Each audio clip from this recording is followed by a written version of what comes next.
పెళ్ళంటే నూరేళ్ల బంధం అన్నారు మన పెద్దోళ్ళు. మూడు ముళ్ళు ద్వారా ఒకటై జీవితాంతం ఒకరికొకరు కలిసి బతకటానికి ఏర్పరచుకునేదే వివాహ బంధం. మరి అలాంటి పవిత్రమైన వివాహ బంధాన్ని పూర్తిగా విచ్ఛిన్నం చేసింది తమిళనాడు రాష్ట్రానికి చెందిన సంధ్య అనే ఓ వివాహిత. ఏకంగా 50 మందిని పెళ్లి చేసుకొని నిత్య పెళ్లి కూతురుగా మారింది ఈ కిలాలి లేలి.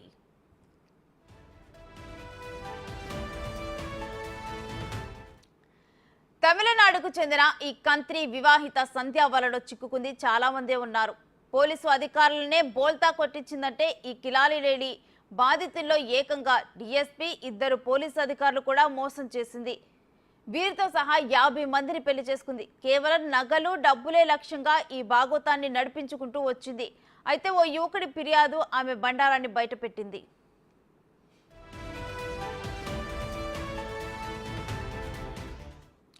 తమిళనాడు తిరుపూర్కి చెందిన ఓ యువకుడికి 35 సంవత్సరాలు వచ్చినా పెళ్లి కాకపోవడంతో డేట్ ద తమిళ్ వే అనే వెబ్సైట్లో చూసి సంధ్య అనే మహిళను పెళ్లి చేసుకున్నాడు. పెళ్లైన 3 నెలల తర్వాత ఆమె ప్రవర్తనలో మార్పులో అనుమానం వచ్చింది.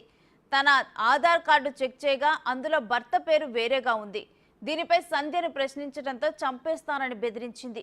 దీంతో ఆ యువకుడు పోలీసులను ఆశ్రయించాడు. యువకుడి ఫిర్యాదుతో పోలీసులు సంధ్యను అదుపులోకి తీసుకొని విచారిస్తే అసలు విషయం బయటపడింది. అప్పటికే సంధ్య ఒక డిఎస్పీ, ఒక పోలీస్ ఇన్స్పెక్టర్, మదురైలో మరో పోలీస్ అధికారి, కరూర్లో ఒక ఫైనాన్స్ అధికారితో సహా 50 మందికి పైగా పెళ్లిళ్లు చేసుకున్నట్లు తెలిసింది. దీంతో సంధ్య అసలు స్వరూపం బయటపడింది.